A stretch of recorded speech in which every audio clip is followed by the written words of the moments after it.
Time to open up the keyboard, hook them up, and see how that works.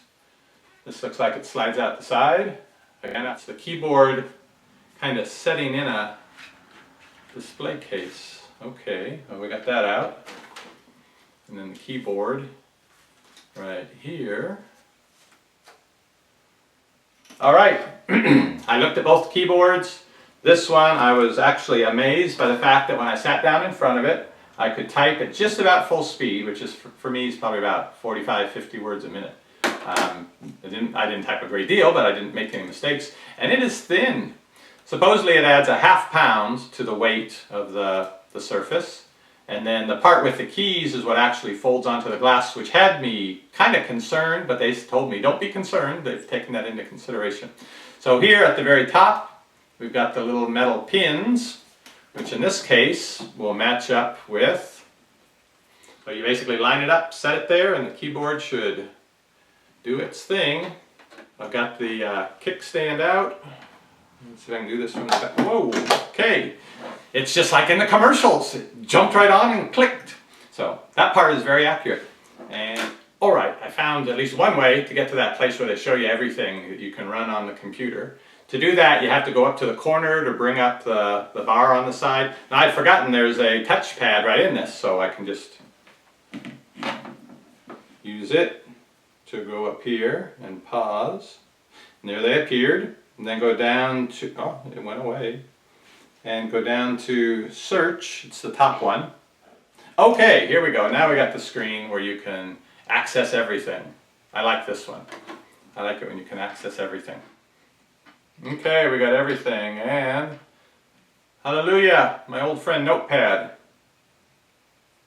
Now I can try to type. All right, going to try touch typing here for speed and accuracy.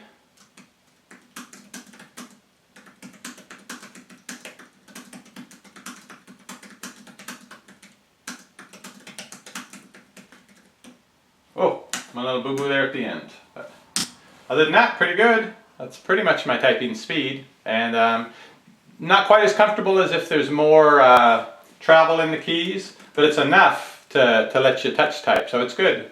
And I did wonder, because I didn't try this out at the Microsoft Store, I thought it was a Bluetooth keyboard, and I wondered if I pulled it off, if I would still be able to type. But then I realized there's probably no battery in it without the power. Yeah. So, no, it does have to be hooked up. You've got to get those pins clicked into place. But there's no on or off button. You don't have to worry about remembering to turn it off to save the battery. There's no connect button to make it connect via Bluetooth. So it's connected, it works, you disconnect it, which is a little bit of a chore, and it disconnects. Now the woman at the Microsoft Store when I went earlier in the week was showing me this little trick where she was hanging it by the keyboard. She was saying the connection is so strong, and so she was showing me that you can even do this. Yeah, it does. It is strong.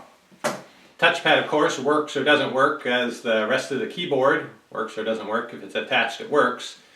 It's okay. There's not a lot of space to work with here to get it to move around the screen. And you do have the left click and right click, though. Those things do work.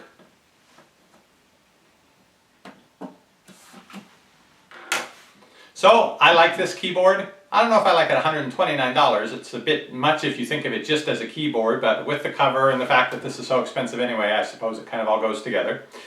What I can say though is in comparison to the other keyboard which I tried out, the cover keyboard that just has the letters printed on it and you just tap on it, I didn't care for that at all. I think the price difference is only $10, so I really think if you're a touch typist, this is worth it to you to spend a little bit more and to get this one. If you're just a hunt and peck anyway, maybe you don't care if you're tapping on the screen or tapping on a mechanical keyboard. And I've heard that if you close the cover, that it puts the screen to sleep, basically. I think the computer's supposed to still be running, but the screen goes dark. It's kind of hard to tell if it's happening because you got to get the screen so close in. But I can kind of see the blue light in there, and then now it's out. So I would say within about 2 seconds, your screen goes dark. I assume it's still running in sleep mode. When we open up the cover, it doesn't wake back up. So hitting the key, there we go. That woke it back up. And the back of the keyboard, when you're using it as a cover, since the keys are facing down onto the glass, has this almost felty kind of feel to it. Not quite like a pool table felt, but I don't know, it's the nearest thing I can think of, this material. It's a little soft, yet strong. Well, that's about it for the keyboard. I mean, what can you say about a keyboard? I'll try it with gaming when I get some first-person shooter put on here and see how that works. But until then, if you want to see more videos in the series as I find out how this works and what you can do with it, please down below subscribe to the channel.